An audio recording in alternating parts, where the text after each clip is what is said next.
Friends, mag-ulam naman po tayo ngayon ng labong na may gata.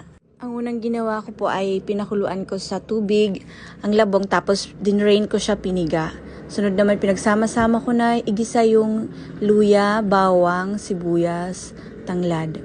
Tapos lagay na natin yung ating labong na piniga at maya-maya lalagay na natin yung ating gata. Gumamit ako ngayon ng naka-pouch lang yung nabili sa grocery. Please don't judge me. I live in the city. Dahil kung sa probinsya to, hindi tayo gagamit ng ganito. Kukuha lang sa likod bahay or sa kapitbahay. Nakadalawang pouch nga po pala akong gamit ng gata dahil magkukulang kapag isa lang. Sinahugan natin yan ng hipon. Pinaghiwa-hiwa ko na siya para maging mas malasa. Favorite nyo din po ba mag-ulam ng may gata? Masarap kasi siya, no? Tapos maganda pa siya sa skin at saka sa hair.